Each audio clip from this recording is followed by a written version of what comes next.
Hi, I'm Ken Walker, and welcome to RT4TA2 Road Trip for the Animals, Episode 2. Sunday, June 16th, after my Father's Day brunch with my daughter Kristen and son in law John in Kansas City, I headed towards Shy 38 Farm Sanctuary just outside Lawrence, Kansas. I had been there about a year ago when I was first thinking about the idea of visiting farm sanctuaries to film and help tell their stories. And I was excited to meet Chris again, the sanctuary founder, along with my BTF best turkey friend, Lincoln. The plan was for me to arrive a little early to interview Chris, and then two of my grandsons, Silas and Titus, along with my daughter in law, Brooklyn, would meet us there soon after for a tour. When they arrived, Chris started the tour, assisted by Nate the goat. So we'll go over and say hi. 3:30 on the dot. Sorry we're late. No, that's okay. Hi, Grandpa. Hey, Silas. How have you been doing? I've been doing pretty good. How about you? Hi, Titus. Hi, Grandpa. Hi, it's good to see you. From the looks of it, your phone is a Samsung Galaxy S24 Ultra. That is correct. Brand new. Just broke it out of the box 3 days ago. What's the case? Is it just the default case that comes with it? No, it's not the default case. I don't remember the brand. I just ordered it off of Amazon. Oh. Because I might be right. If that's the case, I think it is. You can buy a wireless charger from the same company and use it to charge everything else you have. Yeah, I have it's not wireless, but I have an auxiliary charger. So outside of the construction, how was the trip? Oh, it was uneventful. It was lots of twisty turns getting up here. I got to watch a lot of Star Wars. Yeah. Yeah. That is, I believe that's Moose. He's not a moose, but... Sure. Thanks for having us. Hi. What's your name? Silas. Silas. Nice to meet you. I'm Titus. I'm sorry? I'm Titus. Titus. Nice to meet you.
wanted to make sure I met Tulip the pig, which I did, but as you can see, she was a little bit preoccupied.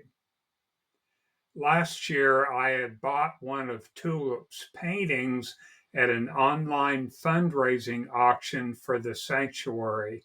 Chris uses non-toxic paint, of course, and tosses Cheerios onto the canvas.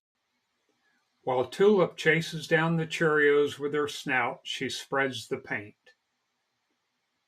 We then said hi to Hope the sheep, who is currently waiting for surgery to receive new prosthetic hooves. Hope, the sheep over there in the corner, the one that looks real super hot back but you can see we wrap her feet. She's got like blue vet tape on and then a fake duct tape hooves. But she's ready. We took her to K-State, is where her doctors are, and they said when she was full grown, she'd be a good candidate for prosthetics. So that'll make her life easier too, because she hates her feet to be wrapped. And I think she'll move a little better. She gets around pretty good.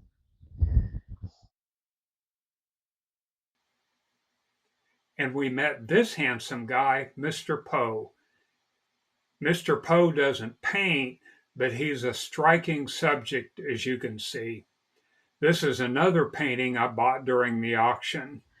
Mr. Poe and his brothers were surrendered to us from one of the feed stores during chick days.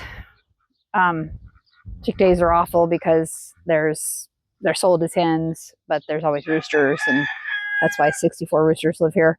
But he actually was marketed as a fry pan chick. It was just a way to make a couple bucks on the extras, the rooster byproducts of the egg industry, to small like homesteads, just for that purpose. Go in your fry pan. Anyway, he that was between 4 and 5 years ago, and he's been in charge of his kingdom over here since then. Mr. Poe, those names came from a series, Lemony Snicket's a series of unfortunate events, which me and my kids love.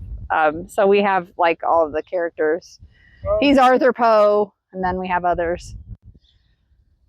Just in case you wondered, some people are like, Mr. Poe, what? Yeah. We spent time with Opie and Helen. Here's your cow. Opie. Oh, somebody splattered anything. Yeah, she's pretty special.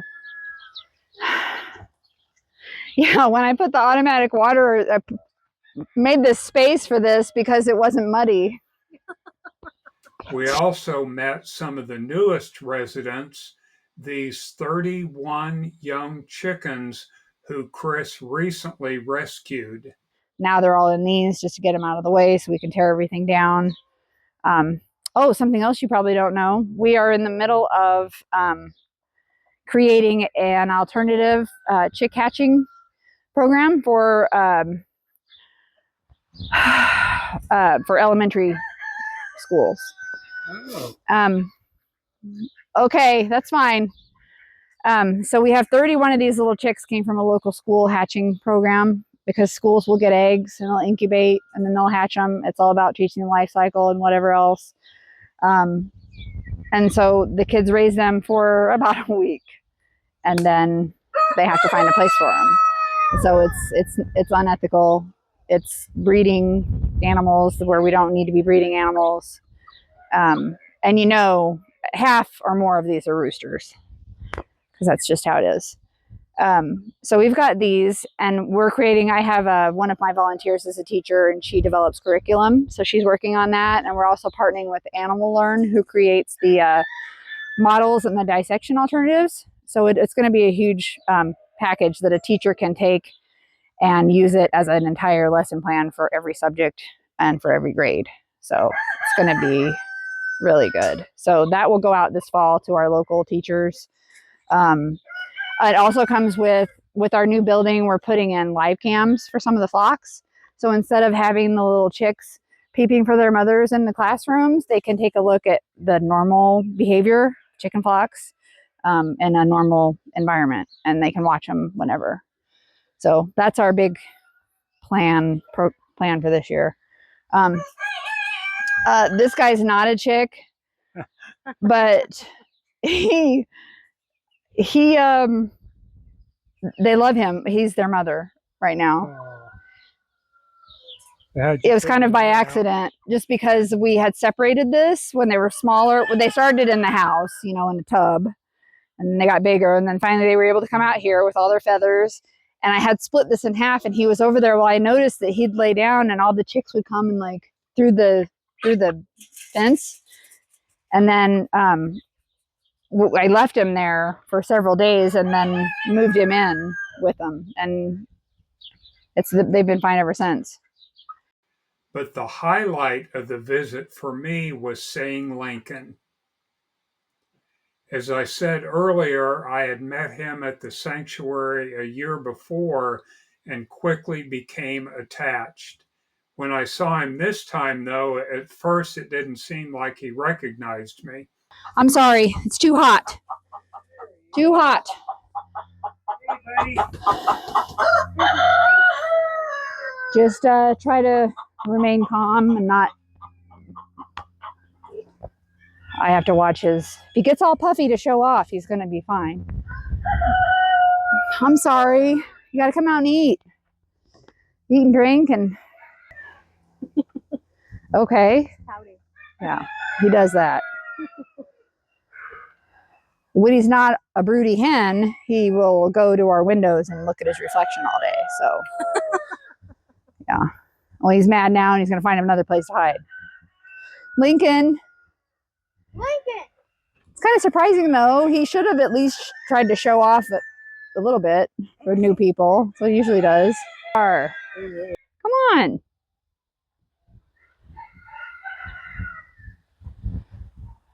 I don't think he's going to do it. We want to look at you.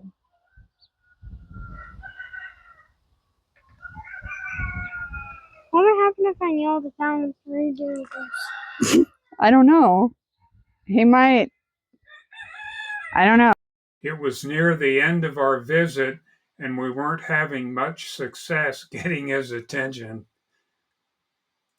Just as we were about ready to head back towards the entrance, though, thinking Lincoln wasn't in a very social mood, this happened.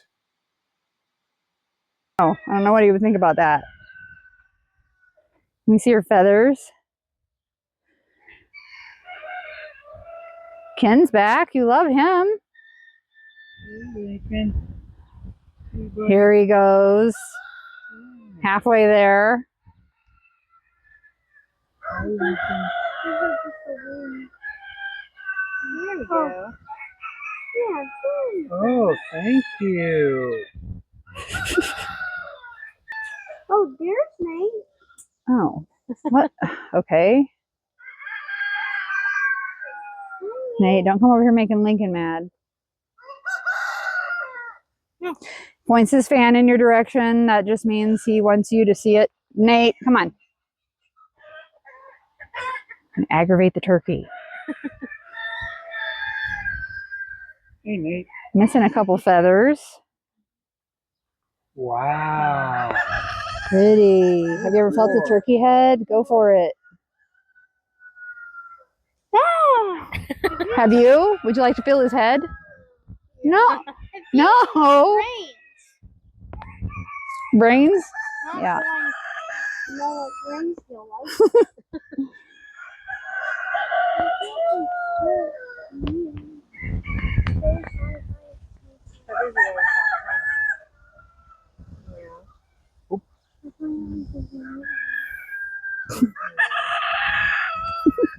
Nate? Will Nate and Lincoln get in fights? No. No. Nate wouldn't want that though, because Lincoln can jump and kick. Nate can only run away Mm-hmm. and run at them. Yeah, I don't think he wants to do that.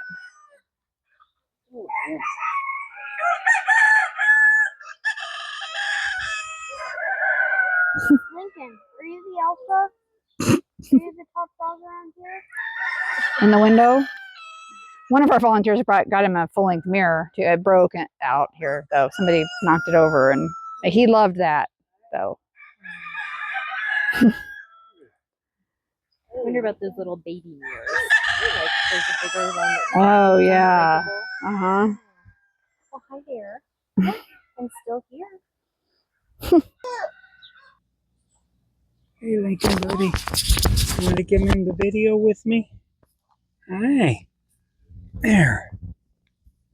This is my buddy Lincoln. It's been a year since I've seen him. You kind of act like you remember me. Yeah, such a pretty bird. You're such a handsome guy.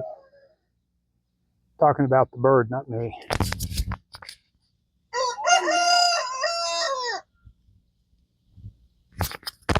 There we go. So handsome. Yeah, you are so handsome.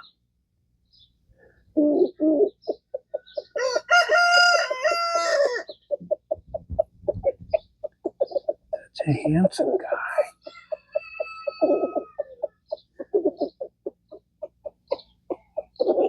Such a handsome guy, Lincoln.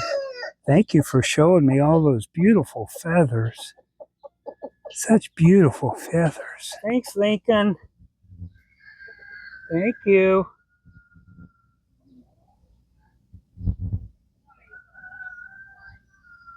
Thanks for coming hanging out with me. I love this place.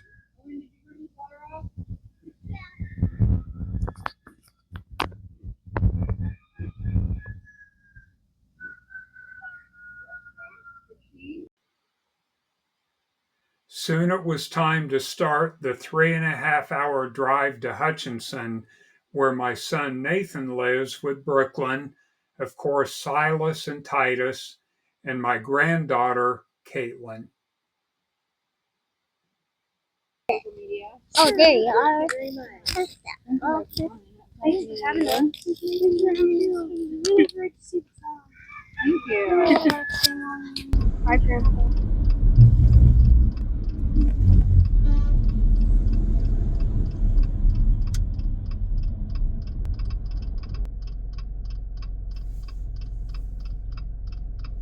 Well, I was going to come on and tell you that we left Lawrence, left Shy 38 about an hour, 15 minutes ago, and we are now on our way to Hutchinson, Kansas, which is my original hometown where I was born. I'll be spending the rest of this evening and tomorrow with my son Nathan and his family there, my 3 grandkids,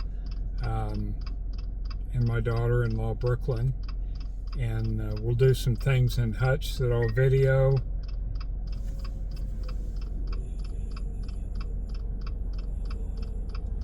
Brooklyn Walker said, I have a flashing light on my dashboard. Working it through with Nathan. Do you want to reply? No reply. Okay. Apparently Brooklyn had a warning light. I've been following her to Hutch, and she had a warning light come on in her car. So we'll figure out what's going on here. While I'm waiting to see what's going on with Brooklyn. Oh, I thought she was getting ready to pull out. I guess not. But anyway, had a great afternoon at Shy 38. Shot lots and lots of footage. We got the full tour. I got to spend a good amount of time with my buddy Lincoln the turkey, whom I met a year ago, and so had a nice reunion with him. Brooklyn Walker said, we have a flat tire. Do you want to reply? No.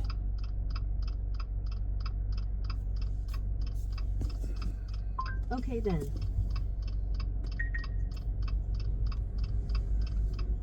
Brooklyn Walker said, edited to I have a flat tour. Edited to I have a flat TITR. Do you want to reply? No. All right.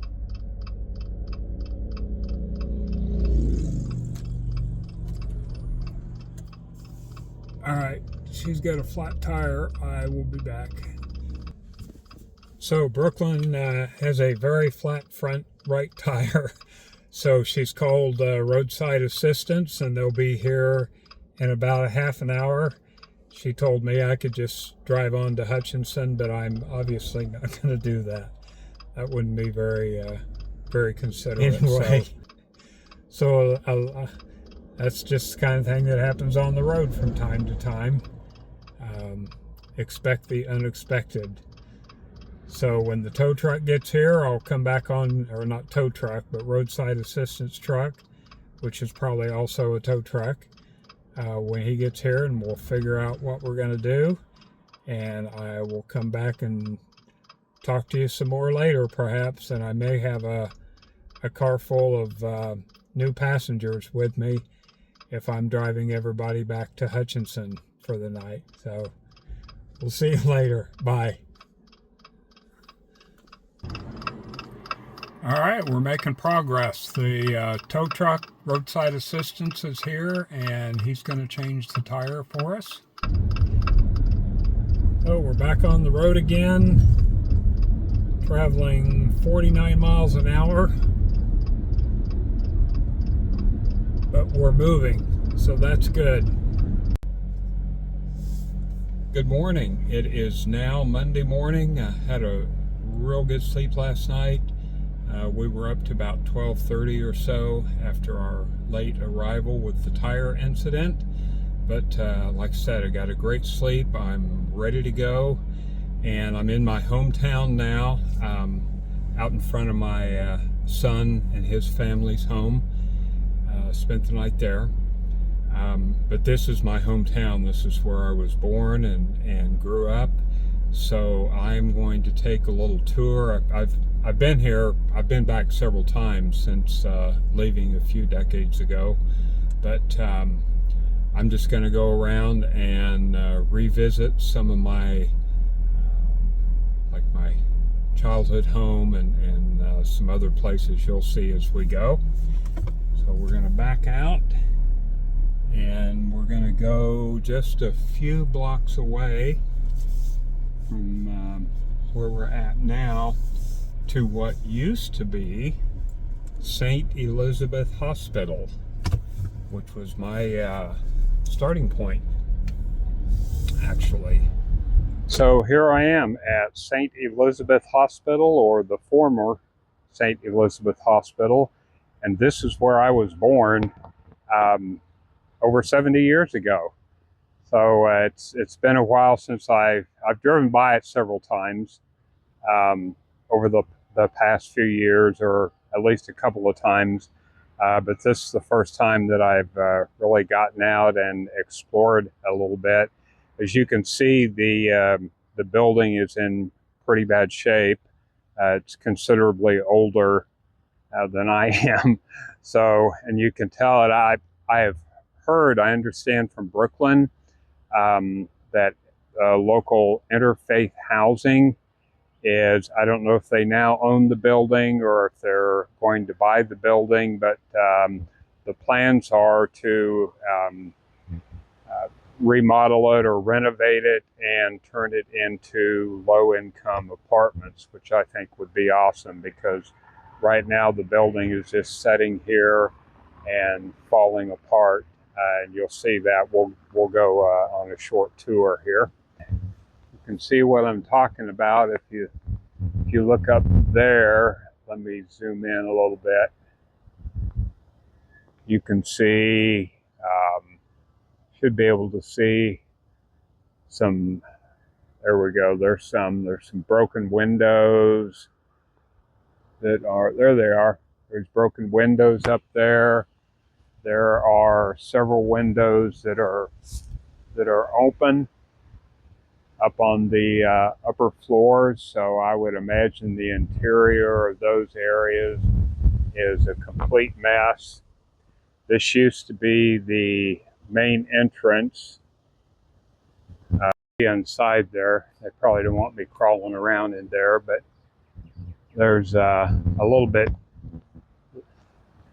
you can see where the front entrance is, or used to be, where that door is taken off, and that's all, of course, paneled up. The building's in bad shape. I really do hope they're able to buy this place and turn it into some nice housing for people. So now here I am at Wiley Elementary School, and was here from kindergarten through sixth grade. So I would have started school here, I want to say in about 1959 or so. Maybe I can do the math when I get home, but roughly 1959. We moved into this neighborhood in 1957. I'll take you by my house. There you can see, should be able to see the sign up there for Wiley. I'm going to zoom in on that. There you go. W.M. Wiley Elementary School. So this is it. This is the house that I grew up in Hutchinson, Kansas. I just spoke with Justin. He's the homeowner now.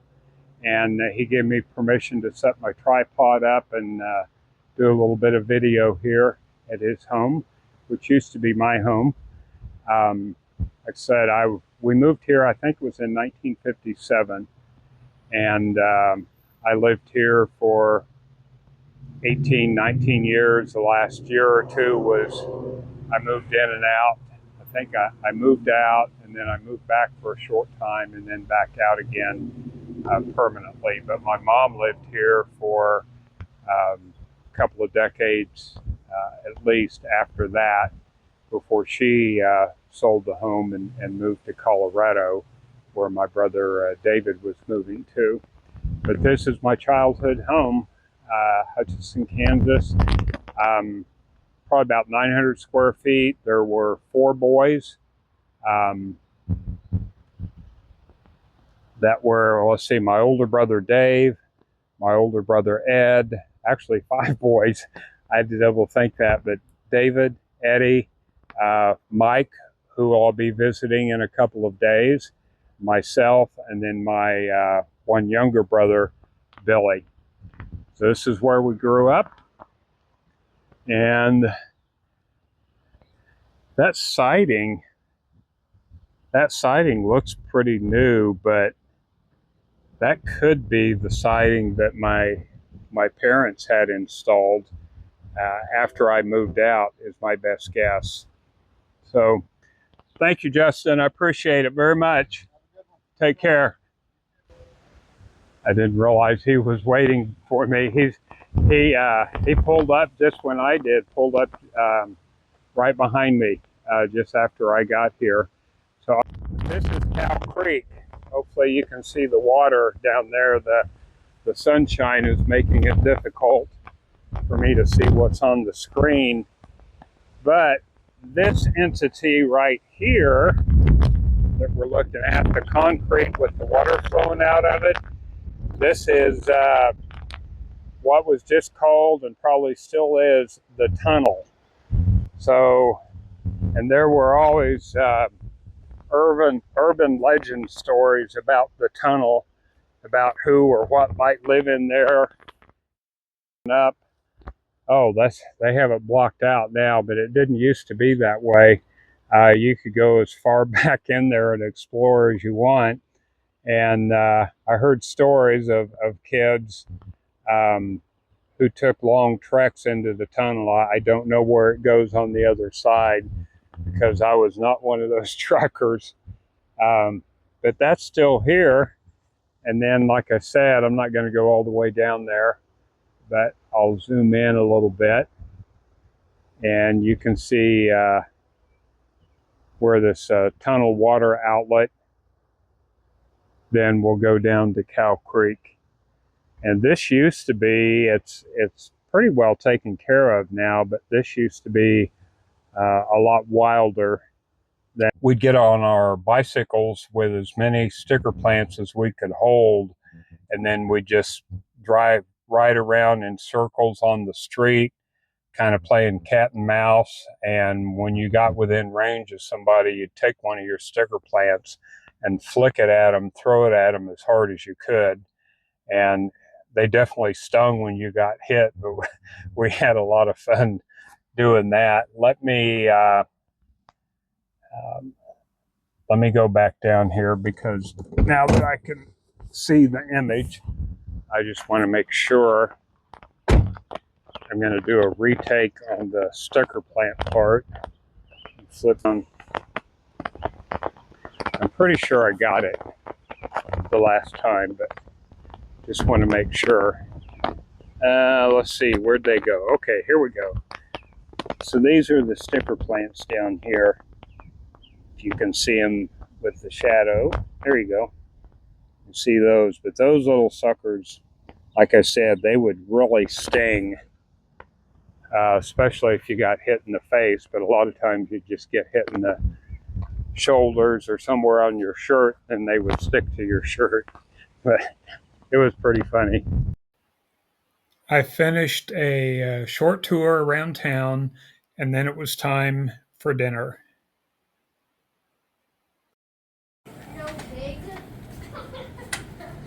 That's Silas, Caitlin, Titus, and Nathan. That's everybody. And our driver for the trip home will be Caitlin.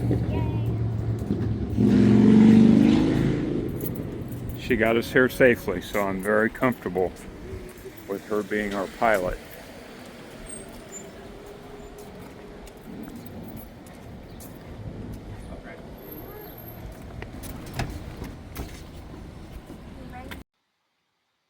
After dinner, we spent the rest of the evening just relaxing at their home.